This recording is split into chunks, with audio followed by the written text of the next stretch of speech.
आज इरोडो solution series में अब आगे बढ़ेंगे और सॉल्व करेंगे 14th क्वेश्चन, क्वेश्चन नंबर 14, 14वां नंबर क्वेश्चन है। और सीरीज वाइज देखें तो पहले चैप्टर का 14वां क्वेश्चन है, तो ऐसे में दिया हुआ है 1.14 और फ्रेम ऑफ रेफरेंस के ऊपर बेस्ड एक बहुत बढ़िया क्वेश्चन है ये। सो क्वेश्चन मैं इसको पढ़ देता हूं। A train of length 350 metre, 350 metre की एक ट्रेन है, starts moving rectilinearly with constant acceleration 3 into 10 to the power minus 2 meter per second square. 30 seconds after the starts, locomotive headlights is switched on. Event 1 ऐसे करके दिया हुआ है कि train के चलने के 30 सेकंड के बाद आगे का हेडलाइट ऑन किया जाता है और इसे बोलते हैं इवेंट नंबर 1। ये पहला इवेंट है। एंड 60 सेकंड आफ्टर, फिर 1 मिनट के बाद event the tail signal light is switched on, and this is event number 2. Find the distance between these events in the reference frame fixed to the train and the earth. How and the what velocity, what constant velocity v relative to earth must a certain reference frame k move for the two events to occur in it at the same point. तो दो part है question के। पहले part में पूछा हुआ है कि अर्थ के रेफरेंस फ्रेम में और ट्रेन के रेफरेंस फ्रेम में ये जो दो इवेंट हो रहे हैं, हेडलाइट का जलना और टेल लाइट का जलना, इन दो इवेंट्स के बीच में ट्रेन कितना चल लेती है, कितना डिस्टेंस कवर कर लेती है। और दूसरा इसका पार्ट है कि किस वेलोसिटी से एक रेफरेंस फ्रेम मूव करे कि उसे ये दोनों ही इवेंट एक ही जगह पे दिखे। ऐसे में मान लो उल्टे डायरेक्शन में भागता है कोई, एक अपना फ्रेम लेकर के कोई दूसरा फ्रेम है, तो वो किस वेलोसिटी से, किस कांस्टेंट वेलोसिटी से दौड़े वो फ्रेम कि ये दोनों इवेंट, जो पहला है हेडलाइट ऑन होना, दूसरा है टेल लाइट ऑन होना, ये दोनों ही एक जगह पर देखें।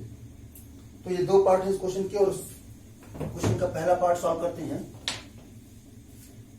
यहां मैं इसको बना लेता हूं।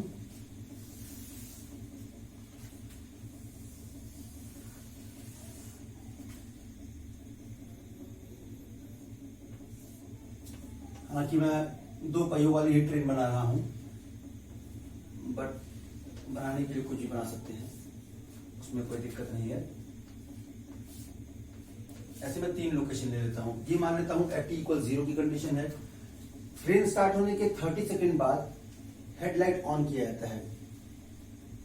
मान लो ये ए पोजीशन है हेडलाइट की और बी पोजीशन है टेल लाइट की, और इसके 60 सेकंड के बाद यानी 1 मिनट के बाद टेल लाइट ऑन किया जाता है। पीछे वाला जो टेल लाइट है वो ऑन किया जाता है। अगर इसे मैं ओरिजिन मानूं और यहां से अपना मोशन स्टार्ट करूं, तो पहली चीज जो इसमें दोनों फ्रेम की बात किया हुआ है, अगर ट्रेन के रेफरेंस फ्रेम की बात करेंगे तब तो सवाल में कुछ रखा ही नहीं है, क्योंकि तब ट्रेन में बैठे हुए किसी भी पर्सन का एक्सेलरेशन और वेलोसिटी वही होगी जो ट्रेन की स्पीड है, जो ट्रेन का एक्सेलरेशन है। ऐसे में वो जो दो इवेंट है उनके बीच में ट्रेन कितना चल लेगी, ट्रेन की लेंथ 350 मीटर लेंथ दिया हुआ है कि ट्रेन की लेंथ जो है वो है आपका 350 मीटर। यही जो डिस्टेंस कवर करेगा दो इवेंट के बीच में, कब, जबकि हम ट्रेन को रेफरेंस फ्रेम मानेंगे। लेकिन जब हम अर्थ की बात करेंगे तो अर्थ से देखने पर यह पता पड़ रहा है कि 30 सेकंड के बाद वो ऑन हुआ, तो 30 सेकंड में ये ट्रेन कुछ चल रही होगी। तो चलो इसको मान लेते हैं, यहां से ये डिस्टेंस है आपका S1 यहां तक, और यहां से ये डिस्टेंस है S2, और इस डिस्टेंस को मैं बोल देता हूं S, जो डिस्टेंस हमको कैलकुलेट करना है। यही वो S डिस्टेंस है जो दो इवेंट के बीच में ट्रेन मूव कर रही है, यही S हमको कवर करना है। तो अब ये S कैसे कैलकुलेट करेंगे, आसान है। अगर हम अर्थ को रेफरेंस पे मानते हैं और अर्थ पे बैठ के ऑब्जर्व करने पर हमको ये लगता है कि पहले 30 सेकंड में ये ट्रेन यहां तक पहुंची, यानी कि ट्रेन का ये वाला पार्ट ए, ये ए है और ये बी है, ए यहां पहुंच गया और हेडलाइट ऑन की गई, तो उस समय पे ये हेडलाइट कितना कवर किया, S1। फिर उसके 60 सेकंड के बाद, यहां से 60 सेकंड के बाद, जब ट्रेन की हेडलाइट यहां से, जहां से स्टार्ट किया था हमने, वहां से S2 डिस्टेंस पर है, तब टेल लाइट ऑन हुई। तो उस बीच में ट्रेन ने कितना डिस्टेंस कवर किया, तो मैंने मान लिया S डिस्टेंस कवर किया। तो अब ध्यान से देखो, तो ये S, ये S1 और ये लेंथ मिल करके किसके इक्वल है, S2 के। अगर मैं उस तरफ से L कवर कर दूं तो ये L और जोड़ देता हूं तो S2 के इक्वल है। तो यहां से लिखा जाएगा S1 plus S plus L equal to S2। ऐसे में S जो हमको कैलकुलेट करना है वो आसानी से कर सकते हैं, S2 minus S1 minus L। अब मैं अलग अलग S1 S2 और इन दोनों को कैलकुलेट करूंगा। L तो पता है कि 350 मीटर है। एक बार फिर मैं सवाल समझा दूं आपको कि ये 350 मीटर लंबी ट्रेन है और मोशन स्टार्ट होने के 30 सेकंड के बाद, 30 सेकंड के बाद ये वाला जो हेडलाइट है वो ऑन किया जाता है और हेडलाइट ऑन होने के 60 सेकंड के बाद, ट्रेन चल रही है कंटिन्यूअसली, उसके 60 सेकंड के बाद टेल लाइट ऑन किया जाता है। इसको बोलते हैं इवेंट नंबर 1 जब हेडलाइट ऑन करते हैं, और इसको बोलते हैं इवेंट नंबर 2। इवेंट 1 और इवेंट 2 के बीच में ट्रेन कितना डिस्टेंस कवर करती है, हमसे यही पूछा हुआ है, with the reference frame earth and train. अगर ट्रेन की बात करें तो इस सवाल में कुछ है ही नहीं, भाई ट्रेन में बैठे हो तब तो वेलोसिटी और एक्सेलरेशन वही है जो ट्रेन की है, तो उस दरमियान ट्रेन कितना डिस्टेंस कवर करेगी, ट्रेन की लेंथ यानी कि 350 मीटर। लेकिन हमें तो रेफरेंस फ्रेम अर्थ को मानना है और अर्थ के रेफरेंस फ्रेम में इस सवाल को बनाना है कि कैसे हम उसको सॉल्व करेंगे। तो अर्थ पे देखने पर ऐसा लगता है कि पहले अगर ओरिजिन ओ मान लो यहाँ पे है, यहाँ से मोशन स्टार्ट हुआ तो 30 सेकंड में हेडलाइट यहाँ पहुंच गया, यानी ये ए वाला पोजीशन, और ये हेडलाइट ऑन किया गया। इसके बाद यहां से देखो हेडलाइट 60 सेकंड के बाद यहां से यहां पहुंचा, तो यहां से कितनी दूर मान लिया मैंने S2, और उस समय इवेंट नंबर 2 हुआ, इसे बोलते हैं इवेंट नंबर 1, और ये रहा आपका इवेंट नंबर 2। अब हमसे कहा गया है कि इन दो इवेंट के बीच में जो डिस्टेंस कवर कर रही है ट्रेन उसे कैलकुलेट करना है।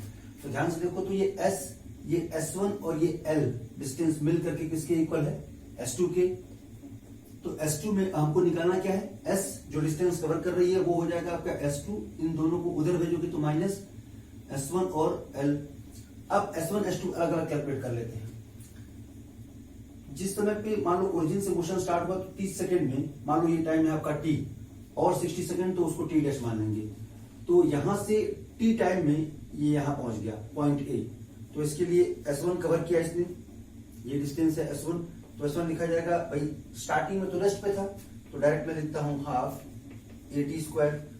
S2 कितना कवर किया, तो वो कवर करेगा half A T plus T dash का स्क्वायर। T डैश मतलब यहां से भी 60 सेकेंड, T टाइम तो लग ही गया उसको यहां से यहां तक आने में, यहां से कुछ और टाइम लिया, तो वो कुछ और टाइम क्या है, T डैश। इन दोनों की वैल्यूज यहां पुट कर देते हैं, तो ये हो जाएगा आपका half A T plus T dash whole square minus half AT² minus L। अब T पता है आपको, एक्सेलरेशन दिया हुआ है, एक्सेलरेशन है आपका 3, एक्सेलरेशन कितना दिया हुआ है, एक्सेलरेशन दिया हुआ है क्वेश्चन में 3 into 10 to the power minus 2 metre per second square. तो 3 into 10 to the power minus 2 metre per second square, तो यहाँ पे वैल्यूज पुट कर देंगे। So 1/2 into 3 into 10 to the power minus 2, T की वैल्यू है 30, T डैश की value है 60 whole square minus half, again 3 into 10 to the power minus 2 into T², तो T की वैल्यू क्या है 30, तो 30 का स्क्वायर माइनस L, तो माइनस 350। अब इसे सॉल्व कर ले, पूरा का पूरा मैथमेटिकल हो गया, तो ये हो गया आपका 1.5 into 10 to the power minus 2, और 30 प्लस 60 का मतलब 90, 90 का स्क्वायर 8100, माइनस ये भी हो गया आपका 1.5 into 10 to the power minus 2, और 30 का स्क्वायर 900 माइनस 350। इन दोनों में से 1.5 into 10 to the power minus 2 और 900 कॉमन ले सकते हैं, तो इसको कॉमन ले लेते हैं। 900 into 1.5 into 10 to the power minus 2, यहां आ गया आपका 900 माइनस 1, हालांकि कैलकुलेशन थोड़ा सा अजीब हो गया, ये माइनस 350, या इसको ऐसे ही पूरा सॉल्व कर लो, क्या करना है उसको पूरा ही सॉल्व कर लेते हैं, मल्टीप्लाई वगैरह करके उसको पूरा सॉल्व कर लेना। आंसर लगभग आपका 242 मीटर के आसपास मिलेगा, अराउंड 242 या 243 के आसपास का आंसर होगा इसको पूरा सॉल्व करने के बाद। अब हमसे इसका सेकेंड पार्ट में जो पूछा जा रहा है, इस क्वेश्चन के सेकेंड पार्ट में है कि एक दूसरा रेफरेंस फ्रेम किस कांस्टेंट वेलोसिटी से चले, उस दूसरे रेफरेंस फ्रेम की क्या वेलोसिटी हो कि उसे देखने पर ये दोनों इवेंट एक ही जगह पर दिखाई दें। तो बहुत आसान है, वेलोसिटी निकाल लिया है हमने, सॉरी वेलोसिटी निकालनी है, और डिस्टेंस कितना कवर किया है अर्थ के रेफरेंस फ्रेम में 242। ये दोनों इवेंट के बीच में टाइम कितना लगा है 60 सेकंड का, भाई इसके 60 सेकंड बाद ही तो इवेंट 1 के स्टार्ट होने के 60 सेकंड के बाद इवेंट 2 हुआ है, तो टाइम इंटरवल कितना है इवेंट 1 और इवेंट 2 के बीच में 60 सेकंड, और इन दोनों इवेंट के बीच में कवर डिस्टेंस कितना है 242। इसका मतलब वो दूसरा रेफरेंस फ्रेम ट्रेन की उल्टी दिशा में दौड़े, this divided by 60 around 4 metre per second की स्पीड से, तो वो दोनों इवेंट उसको एक ही जगह पे जहां पे हो रहे हैं वहां पे दिखाई पड़ेंगे। समझ में आई बात कि भाई एक दूसरा ट्रेन ऐसे जा रही है और एक दूसरा reference frame 4 metre per second के स्पीड से अगर दौड़ता हुआ आए, तब ये पॉसिबल है केस। ऐसे में हमने क्या निकाला इसको कि ये जो दोनों इवेंट के बीच का टाइम इंटरवल है वो 60 सेकंड है, और हमने निकाल लिया कि दोनों इवेंट होने में के बीच में कितना डिस्टेंस कवर कर रहा है, ये ट्रेन कितना डिस्टेंस कवर कर रही है, अराउंड 242 मीटर के आसपास। इसे आप सॉल्व कर लेंगे 1.5 10 to the power minus 2 into 8100 minus 1.5 10 to the power minus 2 into 900 minus 350, तो 242 के आसपास का आंसर आएगा। डिवाइड कर दो 60 से, तो दूसरा पार्ट भी इसका सॉल्व हो गया।